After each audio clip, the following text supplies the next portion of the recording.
Hello and welcome to Scottish Football Daily, and we find ourselves on the eve of battle. This weekend we'll have Scotland's first game in the 26 World Cup as we take on Haiti, in a game that I think all Scottish fans, the whole Tartan Army, feel that is of the tournament for us, essentially. Win this game and progression looks very, very likely. Drop points or lose the match, then it's just not worth thinking about, really, is it?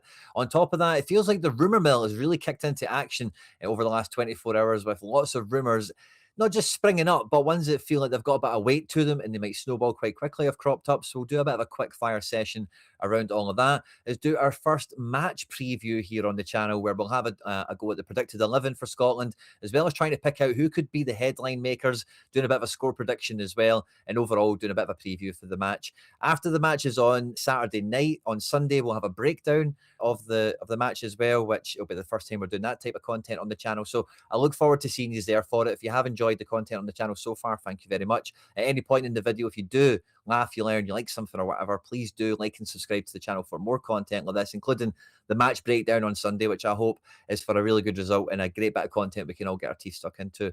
But yeah, anyway, let's just get stuck straight into this one, because we're going to do a little bit of transfer rumour mill rapid fire, but we actually start off with some concrete business. First of all, Matthew Todd has made the transfer. Finally, he's graduated from the Championship and he's moving into the SPFL proper. St Johnstone have gained promotion this year, and they've went to the tried and tested book of cliches of football, and they have pulled out the best players they competed against in that second tier to try and reinforce their own ranks as they go back into the top tier of Scottish football in this case. And the Todd brothers kind of came to prominence. They kind of got a bit of a reputation themselves in the Dunfermline run under Neil Lennon to the Scottish Cup final, as well as their exploits in the playoffs. And Matty Todd is described as being like an all-action midfielder in here, a high-energy player that is going to really add something into the St Mirren squad. And he's been a really reliable, a really solid championship level player to this point in his career. He's got 150 league appearances to his name, with 21 goals and 10 assists. Is pretty good for a guy that's not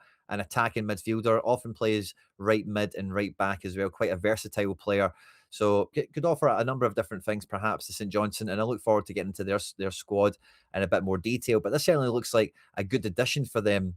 A player that will be hungry to show he can take the step up, and a squad that will be looking to make sure, first and foremost, that they secure safety in the division next year. So they're going to need people that can dig in deep and get into the trenches.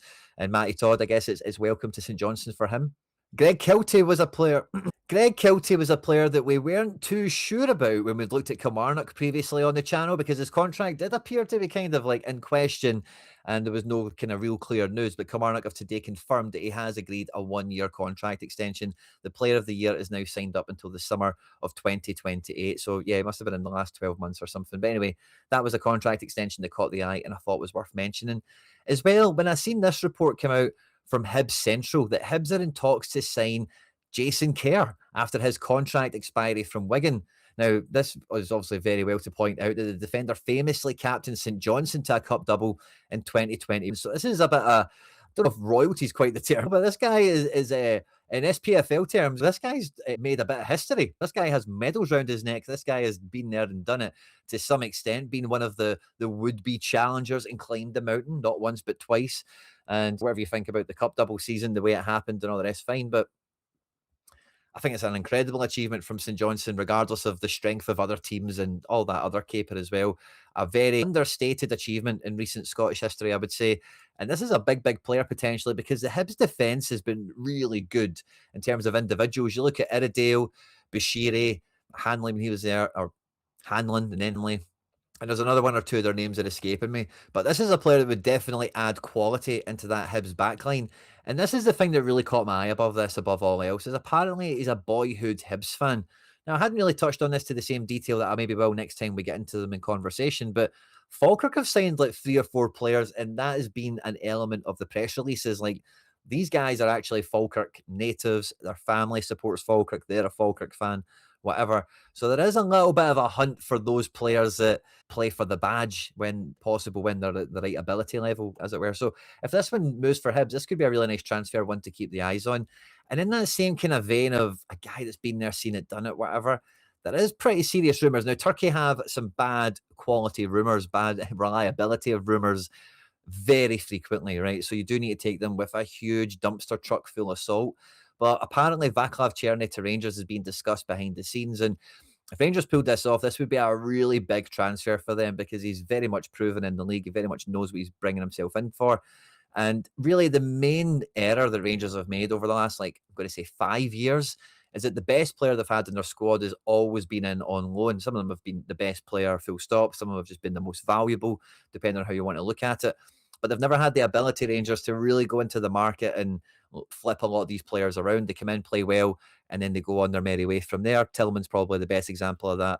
Černý and Abdulai Sima are two other examples as well. So I think this would be the thing with Černý is he scores goals and gets assists at this level. He does it at Turkey. He's done it in Holland. He did it to an extent in the Bundesliga. The guy isn't very easy on the eye, but he's effective. He's a good football player. There's just no two ways about it. And you add the kind of toughness that he brings, couple that with Shankland, you can kind of see a direction and a pattern perhaps of what Rangers will be building. So watch out for that. Very similarly, Sriracha and his rumoured return to Celtic maybe feels like it's picking up a wee bit of urgency with Boca Juniors releasing the fact that they will accept a deal for under £2 million. This is a sort of transfer value I've always associated to any potential move for Sriracha. I know many other Celtic fans that I see commentate on this have suspected they would be more like a £5 or £6 million. But for the situation he's in where he's not needed by Boca, he does have a checkered injury past, which Celtic experienced firsthand himself last year. And he's no spring chicken. This is very much market value. And this is one that Martin O'Neill knows him. And this is one that could happen quite quickly. So, again, similar to Černý, maybe one to watch. But as we get ready for Scotland, the big worry, the big news around town was the availability of Scott McTominay. He had a stomach bug. Let's turn this down a little bit. I don't mind listening to a bit of it. Yeah, availability of McTominay. He had a stomach bug and he was going to be out. We've seen Gordon Ramsay. I'm not too sure how clunky this will sound on the audio, so sorry. But we've seen Gordon Ramsay there, so maybe that was the cause, or maybe it's the cure, who knows.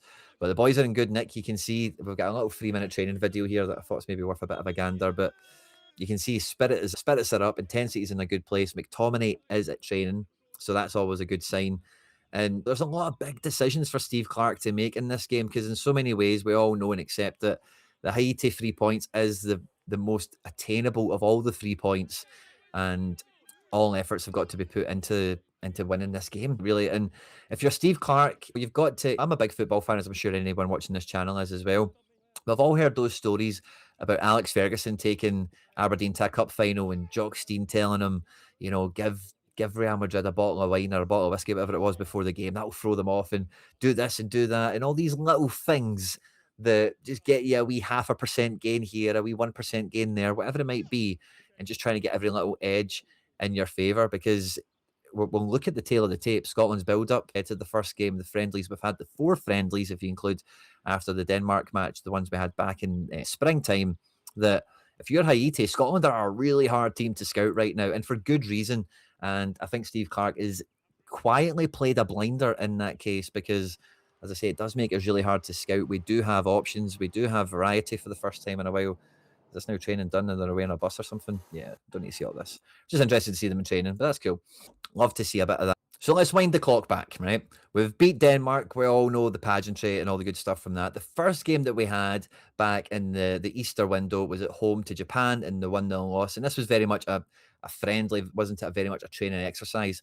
We've been displayed here as a 4-2-3-1, but you see the same sort of themes regularly with Steve Clarke, where Conway is like the winger, and then we've got like a 4-man midfield. McTominay plays up front regularly. McGinn is a kind of false winger. He obviously kind of plays in those wide spaces, but particularly when he's on the right, he comes in with that left foot, and then a back 2 in front of a back 4 sort of thing. The game thereafter, we play Ivory Coast. Now, I think the interesting part to note with this, yes, we play 3 at the back, we play 2 up front, but there is no Doak, there is no Conway either. And although Curtis is in the squad, doesn't get his debut, isn't capped here, Conway does come off the bench, but no Conway from the start. And I feel that Robbo's kind of used as the wing player, as the wider kind of use there. And with Tierney, maybe there's a little bit of defensive work that he's thought about with Nicola Pepe, Singo, all these big influential players that Ivory Coast bring to the occasion. But with McCrory, who, again, McCrory was probably playing right wing back on this one rather than what's displayed in here in midfield, but is a former midfielder. So you're still getting that same similar dynamic of work rate and engine than what we've seen in the other matches. But this is the first game where 2 up front kind of comes into the picture a bit more for Steve Clarke.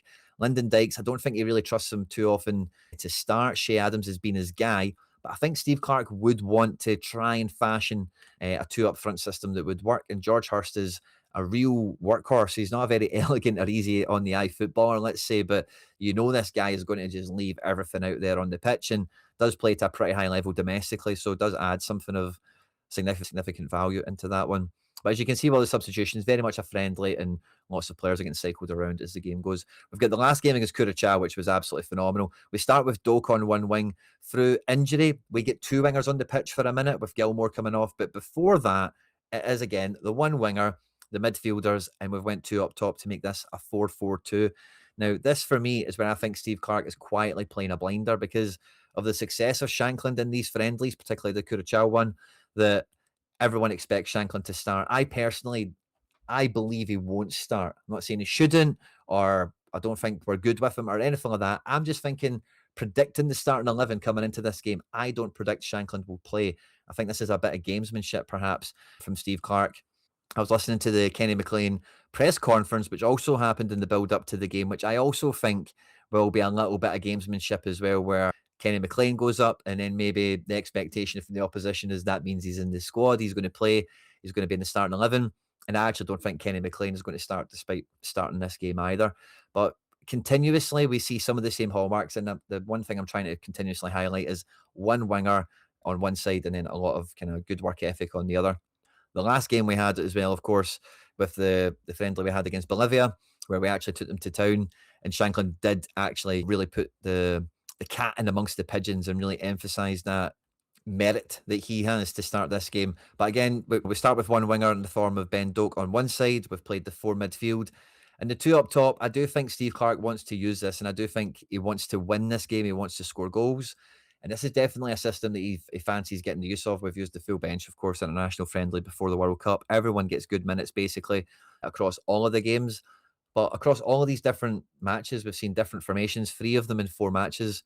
And then when we come to look at who is probably the available squad, it is kind of anyone's guess who is going to, or how the team will shape up. Because I was listening to John Walker on Charlie Mulgrew and Kevin Thompson's The Breakdown podcast, and John's went into the deep end with World Cup analysis, etc. And the main parts of it I was listening to was, of course, regarding Scotland's opposition. And the way they talk about Haiti playing for me is it's going to be like a 4-man attack. And John's words, which I love because it's the same kind of vernacular, it's the same vocabulary I like, is that the four forwards are allowed to cheat in essence, and it's their job to attack, it's their job to work out what to do. And the other 6 outfielders are going to defend and not give anything. So Scotland have got a clear structure to defend against. Haiti don't have many strings to their bow in that way. And equally, when a team's going to set up like that, we have the strengths to kind of open that up. So there is a conversation to be had around 3 at the back, 2 up top. These elements, I think, of course there is. And the defenders, really, between all of them, McKenna's been a mainstay at times. Souttar's in the squad and amongst the most fit. Hendry's played a lot. And I think Hanley is like the biggest teacher's pet of the centre-backs, as it were. So it's really anyone's guess between those 4. Does Tierney start is a big element to this, because getting Tierney to start, you're kind of looking to play a 3 at the back. I think if you're going to play 3 at the back, Hendry and Hanley kind of half-pick themselves here. But this is where I stop with 3 at the back, because I just don't think we're going to sacrifice what you would need to achieve this, which would be Gannon Doak, Finlay Curtis, winger action. Now, of course, Robbo and Hickey could give you that wing action, as we've seen with the Ivory Coast lineup, where we had McCrory at right wing back and we had Robbo. Of course, this is something we could pull out from our sleeve, and Ivory Coast is a good opponent that we sent this up against as maybe a training exercise, as it were. But I just don't see it personally. I don't see Tierney starting, ultimately, is where I get to with this. So I think we play 4 at the back, and the 4 at the back, for me, Grant Hanley, as I say, is the teacher's pet. And I think Hendry's just about played the most in the build-up and has had, he's been fit all season. I know it's Saudi Arabia, but he's been fit and playing, and I think that might be what makes the difference. This is a real, between him, McKenna, Souttar, and maybe even Tierney is maybe even part of the discussion for you guys here. It's a real coin toss. Really interesting what to see in the comment section, what you guys think for centre-back or for the defence. For me, the midfield really does pick itself, and it really does then equal. Ferguson is the one you. When I was watching that 28 Summers documentary that the SFA put out, Ferguson's impact on this team and this campaign is pretty, I don't think understated to the Tartan Army. I think he's, but for like just Scotland fans, not like Tartan Army level Scotland fans, as it were. I think Ferguson has been hugely influential and a big part of the team. Similar to Ryan Christie, where between the two of them, I just don't see Steve Clarke not playing them, no matter how you want to think about it. And then McTominay, of course, is McTominay, and then McGinn is Captain Scotland, essentially. So I don't know in terms of the exact configuration, you might see it a bit more where it might even be Christie in a wider space because, again, Steve Clarke does like Christie kind of been in a forward kind of role because he's very energetic and gets after people. Ferguson can be deeper. McGinn can have a bit more freedom to kind of roam and play. You've then got McTominay playing off a front man. And I just don't see there being any other way but this being the way to go, personally. Now, I think the main argument against this is it doesn't give you much flexibility if the game needs changed up to go and freshen things up in midfield because all the best midfielders are already on. The only person you're really looking to bring on would be Kenny McLean. And with all great respect to him, he's not going to reinvigorate a midfield if we need that, if legs begin to tire, if the conditions get on top of us, etc. But ultimately, I think this is the way the team will shape up with Adams up front. And he's going to play all. Honestly, I just think this is the best way to control a team like this, where if they're going to try and play two sets of four, and this is probably quite accurate to what their likely 11 is going to be, the middle of the pitch is where the battle will be won and lost. We don't want to dither on the ball in defence too much. So I think they're going to be quite up for like doubling up on stuff and making it hard that way. But they're going to have a couple of probably two guys, maybe three, depending on if they kind of adjust a little bit because it's Scotland, it's the World Cup. They can't go quite as gung ho as they have been in qualification, etc. Then we need these guys going pillar to post, left to right, getting pulled out in all different positions so we can create space for the main guys to go forth and attack. And we've had very clear routes to go throughout all the friendlies. And I don't really worry about us once we get into the final third. I think the main difficulty will be getting space in the final third and getting to the final third quick enough. But when it comes to actually converting chances and finishing them, I don't think there's really much fear around Scotland right now. And the way that everyone associated with the squad right now talks about the importance of Gannon Doak and everything else that goes around that, I think he's going to start unquestionably, as well as what I've mentioned with the other ones. There's maybe a conversation to say it's not Adams, it's Shankland. And I think Adams' work ethic is really what's going to make the difference between who starts or not. I think Shankland is going to make an appearance in this game, even if he isn't starting, of course. And I think from the bench, he could be absolutely lethal. And I think the minutes and the development that he's had in the friendlies is to make sure you've got a bit of synergy for when he comes off the bench because he's not been in the Scotland squad much. He's not got many caps.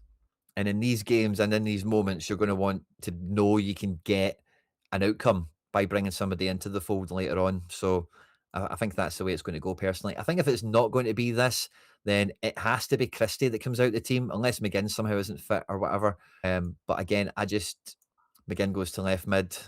You're looking at something like this, and then it's Shankland with Adams. I just struggle to see this being the way we start. It just feels suboptimal.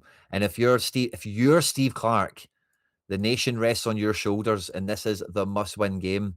I think you're playing the best team you can from the start. Again, Gunn is titular for me. Gunn is going to start. There's bits of chat about Craig Gordon. I think on paper, Haiti is a game you'd want to play Craig Gordon in rather than Morocco or Brazil. But the fact of the matter is, we don't want to be taking any risks. I'm not what I call him a liability or whatever, but he's not a prime age goalkeeper. Far from it at this point. So I just kind of get away from this being the team that starts. I don't think it's any revelations. But if this is ultimately, it's about playing the best team. It's about getting ahead in the game as quick as possible. And then can you turn the screw? Can you just make sure you then see the game out, see the result out? Can you put a bit of polish on it before you turn and wind back in terms of maybe put a third centre back on or go to two up top and go to two banks of four, whatever it is the developments might be from Steve Clarke and the management team, the coaching team throughout the game. I think I see us scoring goals in this. Johnny Placide, if he is the goalkeeper, he is like Craig Gordon. This guy's like 40 and he plays like French second division football or something like that. Now, I know Haiti looked all right in their friendly against Tunisia or whatever it might have been, but they're no big shakes, honestly. And like I say, when we get to the final third, if we get into space and we create chances, I've not really got too much of an issue about us scoring goals and finishing. And if that's the case, like we beat Bolivia 4-0, I really wouldn't rule out we did something like that against Haiti. And I know I can hear you already going, don't underestimate them and don't jinx it and whatever. Facts are facts, right? They've got they've got East plays Wales, two Premier League level players. Delcroix plays for Burnley or something like that. And yeah, Ruben Providence is a good wee player, quite quick and whatever. This is a low level team. If we turn up, if we play this 11 from the start, we batter them for me. We do. We're going to have the Tartan Army in full house. Haiti in America will be well supported as well. And I'm sure will be a colourful fan base at that. But I'm looking at this, I'm thinking Haiti maybe get a goal. I wouldn't rule that out because Scotland are far from being impervious in that sense. But I could see us getting more than one in this. I don't think it will be a typical Scotland affair, far from it. I'm going to go for Scotland to win this by 4 goals to 1. And if that was to happen, I think you're going to see something like McTominay or McGinn really stealing the show, being Captain Scotland in McGinn's case, or Superman perhaps in McTominay's case.